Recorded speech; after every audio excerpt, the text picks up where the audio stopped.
আমি চিঠি লিখি তোমার কাছে, ব্যথার কাজলে বাবা, আশা করি পরাণ বন্ধু তুমি আছো কুশলে। আশা করি পরাণ বন্ধু আছো কুশলে, আশা করি পরাণ বন্ধু আছো কুশলে। প্রথম নিও ভালোবাসা বন্ধু, বুঝিও মোর মনের ভাষা। প্রথম নিও ভালোবাসা বুঝিও মোর মনের ভাষা। আমার গোপন আশা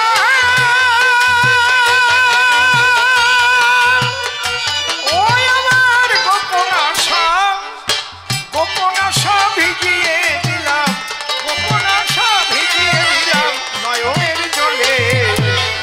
আশা করি পরাণ বন্ধু আছো কুশলে, আশা করি পরাণ বন্ধু আছো কুশলে। যে বাসরে বসি হাতে মিলাইলে হাত, ফোটালে মোর বুকের মাঝে প্রেমের পারিয়া। যে বাসরে, যে বাসরে, যে বাসরে বসি হাতে মিলাইলে হাত, ফোটালে মোর বুকের মাঝে প্রেমের পারিয়া। আছি সেই বাসরে শূন্য হিয়া, আমি বসে আছি পথ চাহিয়া। বন্ধু সেই বাসরে শূন্য হিয়া, বসে আছি পথে চাহিয়া। কাঁদে মন পাপিয়া, ও কাঁদে মন পাপিয়া, কাঁদে মন পাপিয়া গুমুরিয়া এ বুকের তলে। আশা করি পরাণ বন্ধু আছো কুশলে, আশা করি পরাণ বন্ধু আছো কুশলে। যে বকুলের তলে বসে শুনিয়েছিলে বাঁশি, সে বকুলের মুকুলে নাই গন্ধ আলো হাসি। যে বকুলে, যে বকুলে, যে বকুলের তলে বসে শুনিয়েছিলে বাঁশি, সে বকুলের মুকুলে নাই গন্ধ আলো হাসি। ছিঁড়ে গেছে গাথা মালা, তাই বুকে জাগে দারুণ জ্বালা। আমার ছিঁড়ে গেছে কাঁথামালা, বুকে যাবে দারুণ জ্বালা। আমি একলা কাঁদি,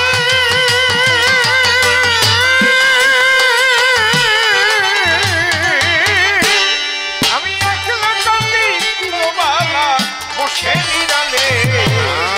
আশা করি পরাণ বন্ধু আছো কুশলে, আশা করি পরাণ বন্ধু আছো কুশলে।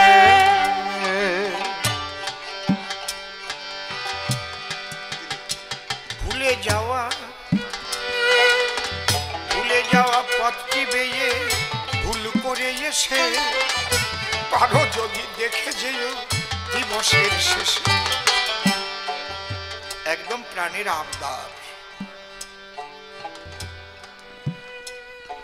কি সুন্দর কথা লিখেছে।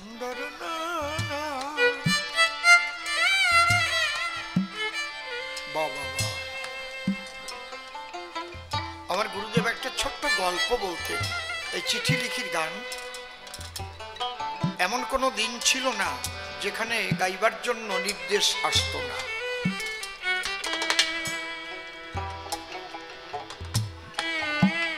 একটা ছেলে সে তার বাবাকে বলছে, বাবা তুমি তো প্রতি হাটে হাটে যাও, ও বাবা আমাকে একদিন হাটে নিয়ে যাবা, চল। বাবার হাত ধরে ছেলে হাটে গেল, কিন্তু জনতার ভিড়ের মধ্যে বাবার হাত থেকে ফসকে গিয়ে ছেলেটা হারিয়ে গেল। ছেলেটার বয়স 9-10 বছর হবে।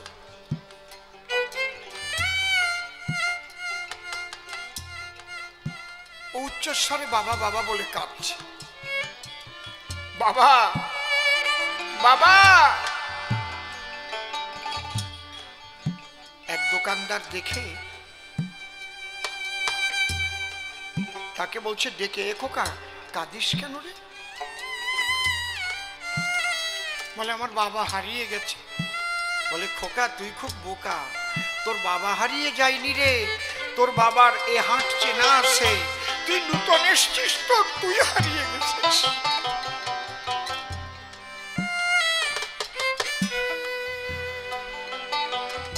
কথা রাখ। আমি বলি তোর গোচরে এইভাবে না কেঁদে ঘুরে ঘুরে আমার দোকানের সামনে দাঁড়িয়ে তুই বাবা বাবা বলে ডাক।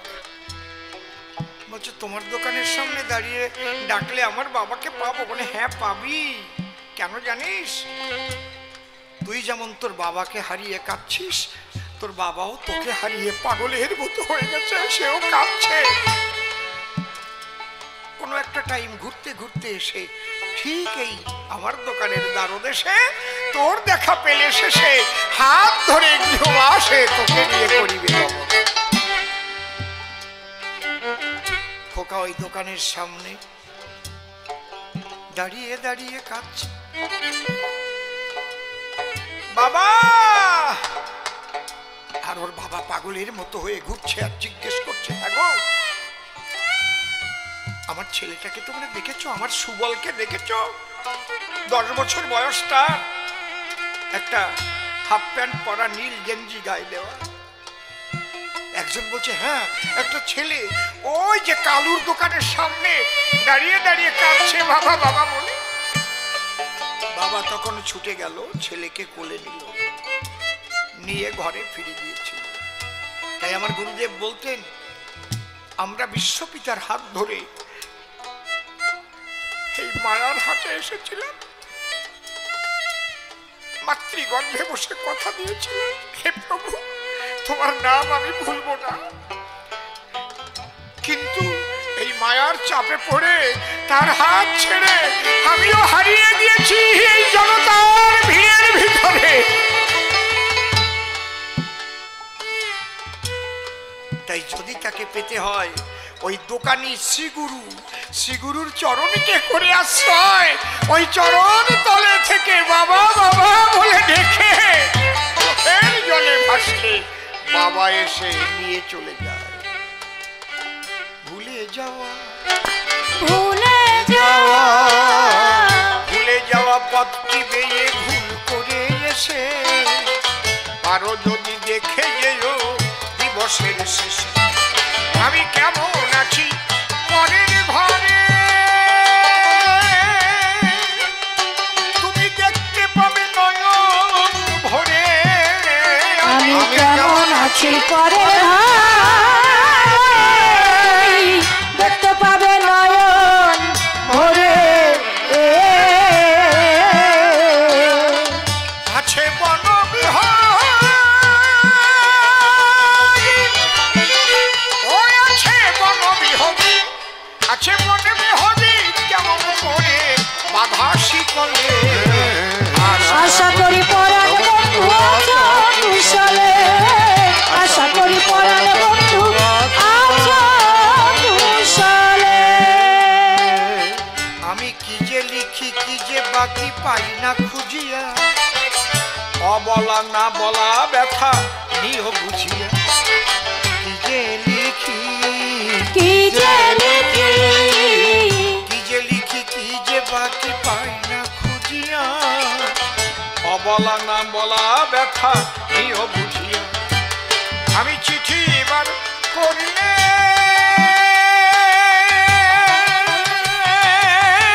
মিটি বন্ধু নিও যার করলে বন্ধু নিও আমার প্রাণে প্রীতি গুরু রশিদ বলে, ও গুরু রশিদ বলে, গুরু রশিদ বলে শেষ মিনতি চরণ কমলে। আশা করি পরাণ বন্ধু আছো কুশলে, আশা করি পরাণ বন্ধু আছো কুশলে।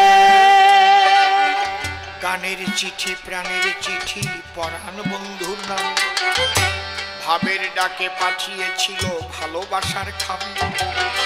রসিক বাবুর সেই চিঠি তার বন্ধু পেল, হাত ধরে টান দিয়ে তার দেশে নিয়ে গেল। রসের কবি রসিক তুমি আমার কথা নিও, তোমার বন্ধুর বাড়ির পাশে ঘর বাঁধিয়া দিও। আবার যদি মানুষ বেশে হও আগুয়ান, শুনাইয়ে যেও তোমার মধুর কণ্ঠের গান। আজও বঙ্গবাসী তোমায় কত ভালোবাসে, তোমার কণ্ঠের সুর লহরী বাতাসেতে ভাসে।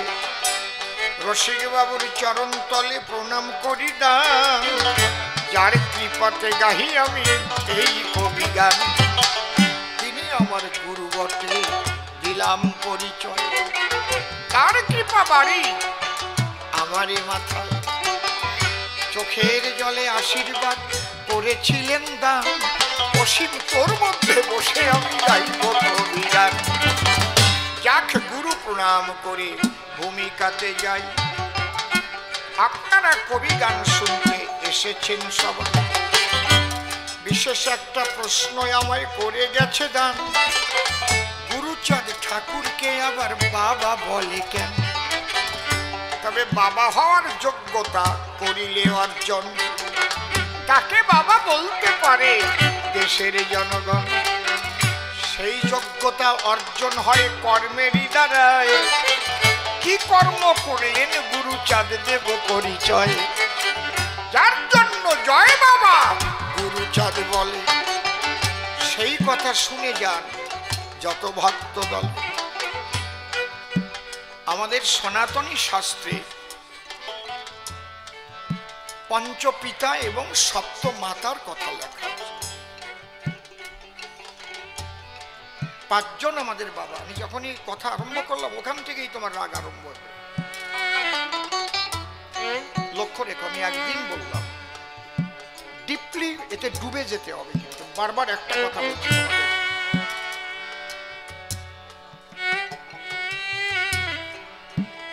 আমার গুরুদেব ভবা পাগলা বলেছিলেন, এই শালা, যেদিন গান গাবি মনের মতো গাবি, মনে ভাববি ওই দিনই তোর শেষ গান।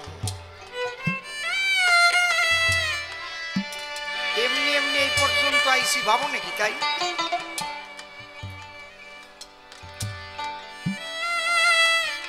মন প্রাণ ডুবে ডুবে যাবা একদম।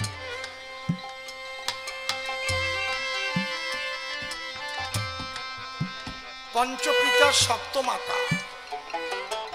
পঞ্চপিতা কে কে? যিনি আমার জন্মদাতা তিনি আমার পিতা,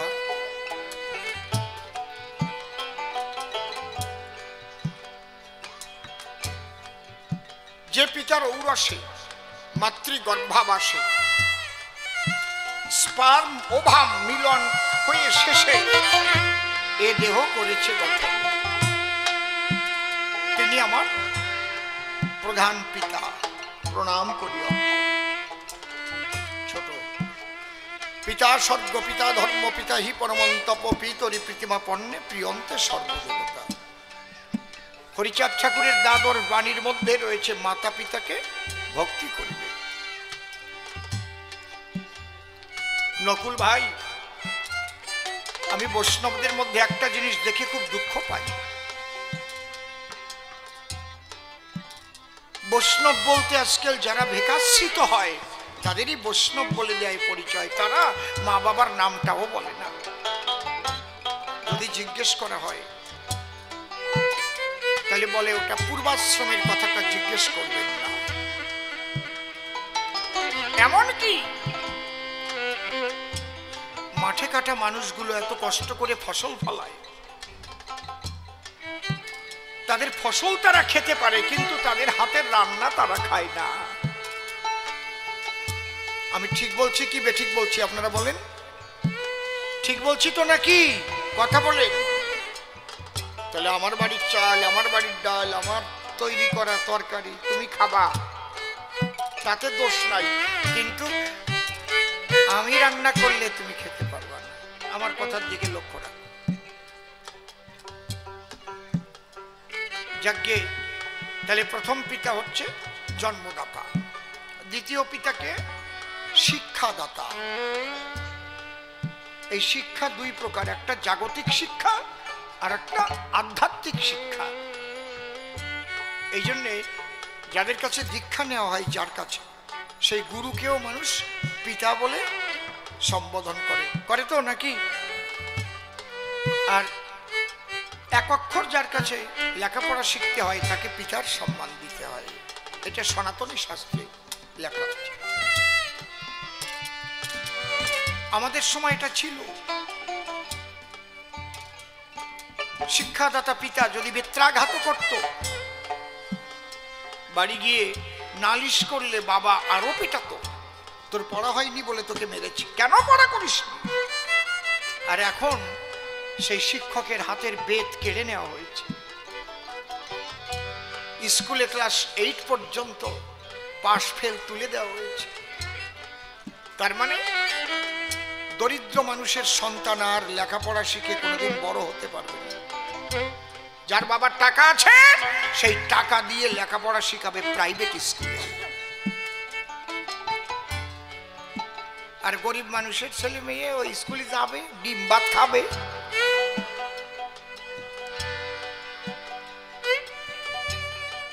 পাশ ফেল না থাকলে লেখাপড়া শিখবে কেমন মনে হয়?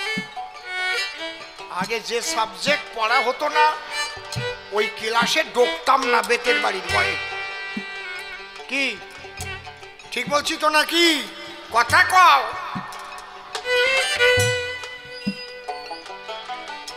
শেষ।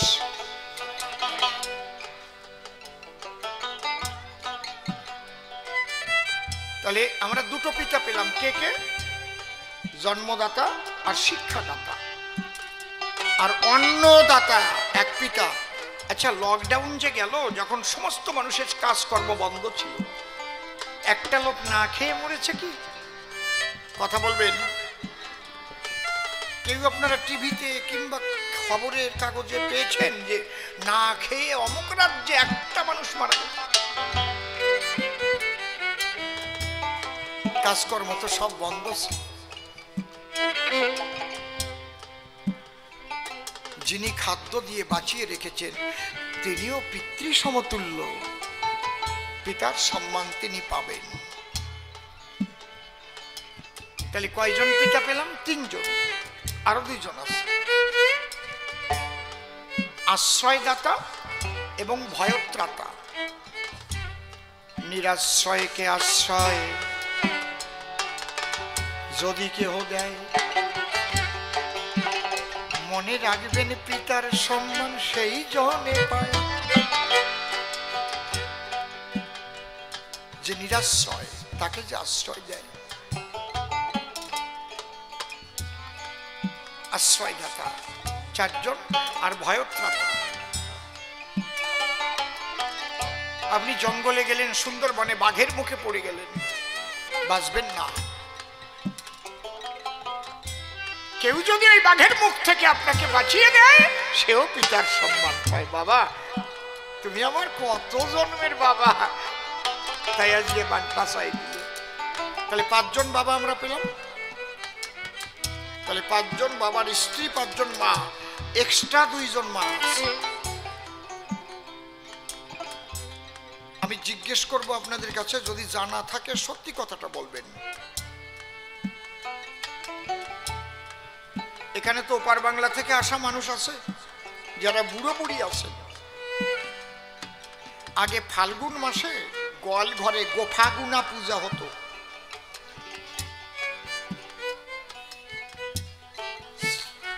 আতপ চাল গুঁড়ি করিয়ে তারপরে ওই জল দিয়ে গুলে আবার কলকে দিয়ে গরুর গায়ে সাপ দেওয়া হতো। গোফাগুনা গোয়াল ঘরে গরুর পূজা করা হতো। কারা কারা জানেন একটু হাত তোলেন দেখি। বাহ, ওর নাম হচ্ছে, আমরা বলতাম গোফাগুনা পূজা, আপনারা কি বলতেন? হ্যাঁ, গোফাগুনাই তো। এখন যদি আমি গরুর পূজার কথা বলি তাহলে কবেন শালা বিজেপি রে মিলে কি জ্বালায় পড়ছি। ও যে আমার 14 পুরুষ করিয়াইছে, এই জন্য আগে আগে কই নাই, আমি আগে সাক্ষী বানিয়ে নিছি। আমি বলদ না। সেই সময় বিজেপি মিজেপি এইসব কেউ ছিল নাকি? এসব কিছু কি আপনারা কি করেন? তাহলে কত শত শত বছর আগের থেকে আমার সমাজের মানুষ তারা গোমাতার পূজা করে এসেছে। আমরা কি গোমাতার পূজা কারো কাছে শিখেছি?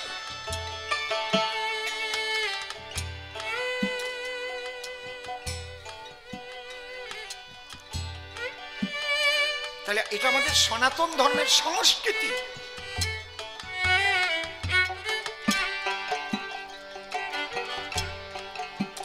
তাহলে 6টা মাতা পেলাম, একটা গোমাতা, আর একটা মাতা আছে যাকে জন্মভূমি কয়।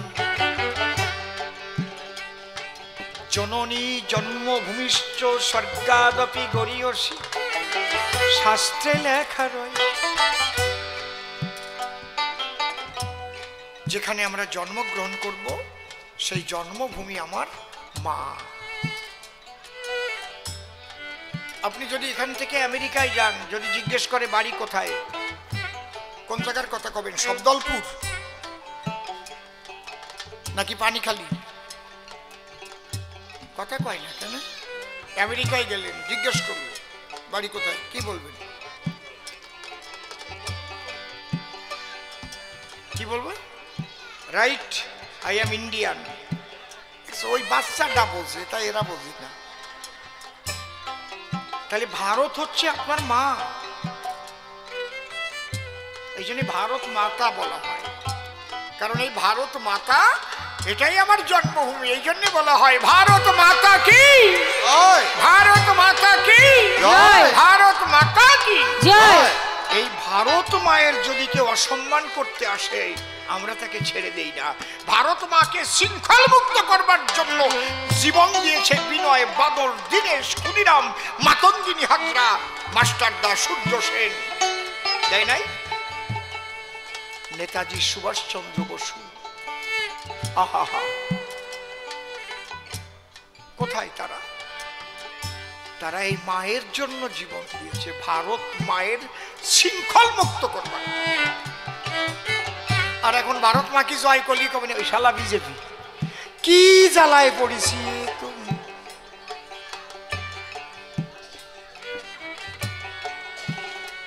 আমি ভারতবাসী, তাই আমি বলি ভারত মাতা কি জয়। আস্তে এই কথা কই না।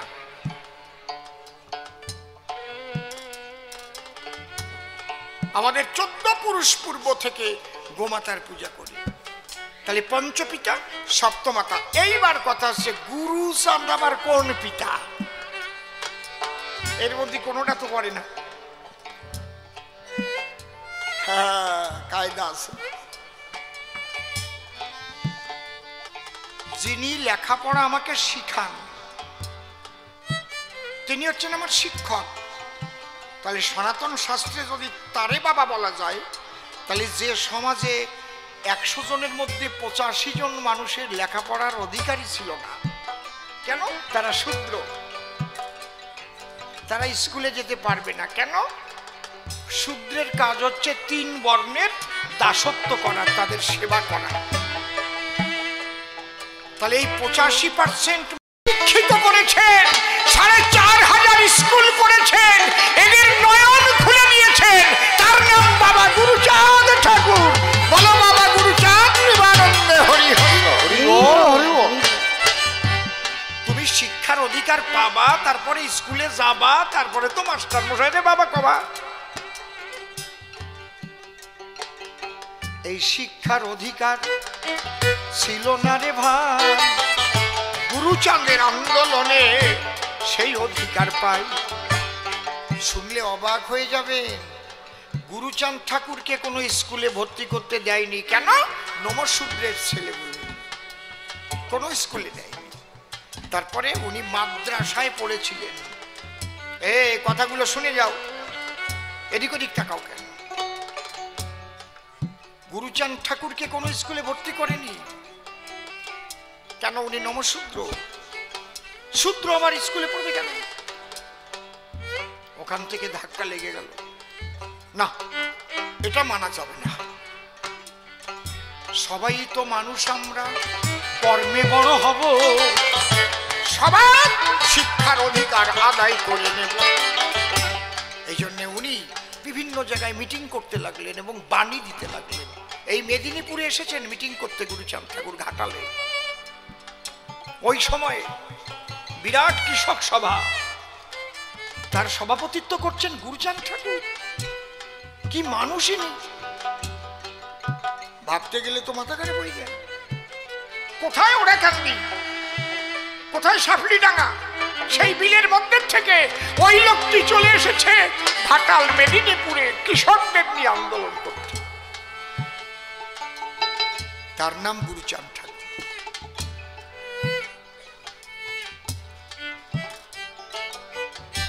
ভাবতে পারেন, যে কারণে গুরুচাঁদ ঠাকুর দেহ ত্যাগ করলে, যে কারণে গুরুচাঁদ ঠাকুর দেহ ত্যাগ করলে, তার যে স্মরণ সভা হয়েছিল ক্যালকাটা অ্যালবার্ট হলে, সেখানে কে ছিল উপস্থিত জানেন? নেতাজি সুভাষচন্দ্র বসু। ক্যালকাটা অ্যালবার্ট হলে গুরুচাঁদ ঠাকুরের স্মরণ সভা হয়েছিল।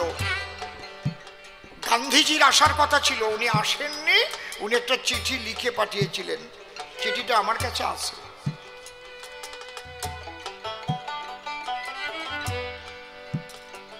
গুরুচাঁদ ঠাকুর বাণী দিতে লাগলেন, কি? যদিও তোরা করিস ভিক্ষা, ছেলে মেয়ে দিবি শিক্ষা।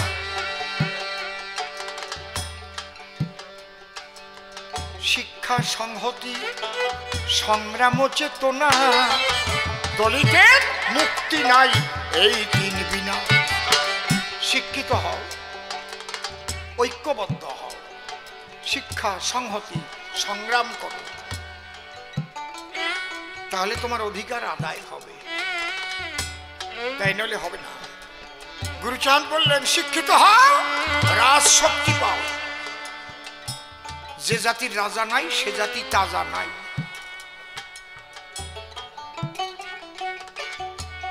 শুধু শুধু বাবা কয় না রে, অনেকে আবার টাকা দিয়ে দিয়ে ঘুষ দিয়েও বাবা ডাক শোনে, এরকম আছে।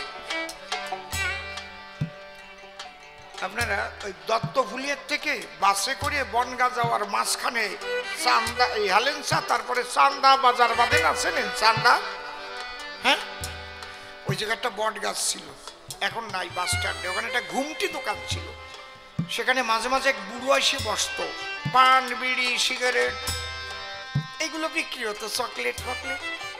বুড়োর বয়স 80 বছরের কম না। আপনি যদি যাইয়া খালি কন, দাদু এক প্যাকেট সিগারেট দেন, দেবে না। এই আমি দাদু হবো কেন রে? এই তোর বাবা দাদু। খালি আপনার সিগারেট দেবেই না। আপনি খালি যে কবেন, খোকা বাবু আমাকে এক প্যাকেট সিগারেট দিন তো। বাহ, এক প্যাকেট সিগারেট তো দেবে, আর একটা নতুন প্যাকেট ভাঙিয়ে আর একটা সিগারেট আর একটা দেশলাই দেবে, খালি একটু খোকা বাবু কর জন্য। একবার চোখ শুয়ে করছি, মাইরে মিথ্যে কথা না, কায়দা আছে, শিওর। বাবা ডাক শুনতে গেলে তার কাজ করতে হয়। Doctor B.R.. আম্বেদকর সাহেবকেও তো বাবা সাহেব বলা হয়, কেন? সে সেই বাবা ডাক শোনার মতো কাজ করেছে। চৌদার পুকুর অভিযান করেছে, দলিত পতিত লাঞ্ছিত বঞ্চিত মানুষের অধিকার সে দিয়েছিল। এই জন্য বাবা গুরুচাঁদ আমরা বলি সবাই গুরুচাঁদের নামে জোরে জোরে একটা উলুধ্বনি চাই। জয় বাবা গুরুচাঁদ, বাবা গুরুচাঁদ বলো, পতিতে উদ্ধারিতে গুরুচাঁদ এলো। একটু বুঝাতে পারলাম একটু নাকি? কথা কও না কেন? প্রত্যেক বাড়ির সন্তানদের ভিতরে এইটাকে জাগাবেন, গুরুচাঁদকে। আপনি কৃষ্ণ ভক্ত হয়েছেন, আমার আপত্তি নাই। আপনি রাম ভক্ত হন, আমার আপত্তি নাই। আপনি কালী ভক্ত হন, আমার আপত্তি নাই। কিন্তু আপনি যদি দলিত ঘরের সন্তান হন আর আমার গুরুচাঁদকে সম্মান না দেন, তাহলে আপনাকে আমি বেঈমান বলবো।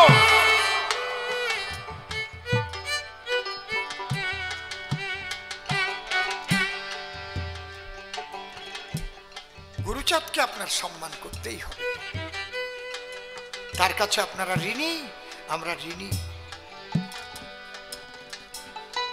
বলে ব্রজবাসীদের তো ছেলে মেয়ে ছিল না, এখন বৃন্দাবনে গেলে ব্রজবাসী নাই। আপনারা কি করেন? বৃন্দাবনে যান নাই কেউ? ব্রজবাসী নাই? তা ওরা কি আকাশের থেকে এসে পড়িছে? ছেলে মেয়ে হয় নাই? কিরে, ওরাও সংসারী ছিল, ওদের সন্তানাদি হয়, সেই বংশধররা এখনো বৃন্দাবনে রয়। তারাই ব্রজের ব্রজবাসী, বলি সবার ঠাই। আর উনি কয় তাদের নাকি ছেলে মেয়ে নাই। কি জ্বালায় পড়েছি রে মতো।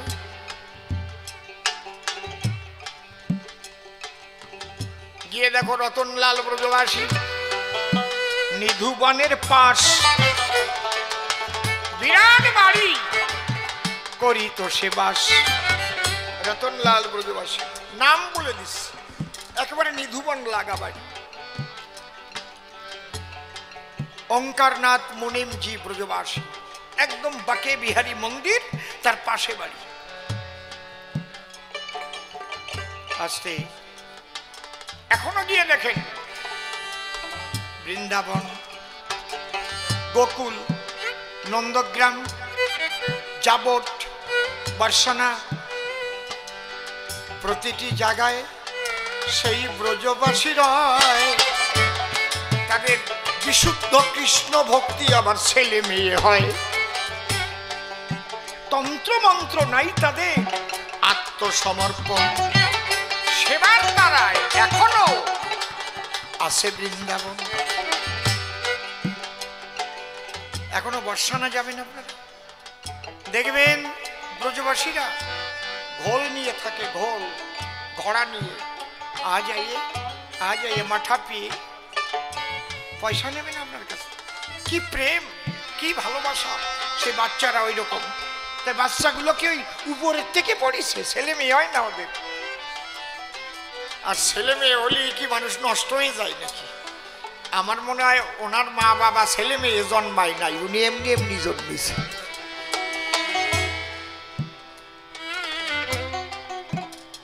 নকুল রে, সন্তান না হলে সৃষ্টি থাকে না তো? থাকে। সৃষ্টিকে ভগবান বড় ভালোবাসে, তাই বারে বারে সংসারে অবতারে আসে। রাম এলো, কৃষ্ণ এলো, শ্রী গৌরাঙ্গ এলো, সব ভগবানের কিন্তু মাতা পিতা ছিল। মায়ের গর্ভে জন্ম নিয়েছে পিতার ঔরসে। সংসার কাননে ভগবানরা আসে। ওনার কথা হচ্ছে বিয়ে টিয়ে করবে না, বউটাও অথবা বউ ছেড়ে চলে যাবে, বাস আনবে নাকি ডাকার ঘরে। রাখ, এই গল্পটা কইয়ে তারপরে গান ছাড়বে।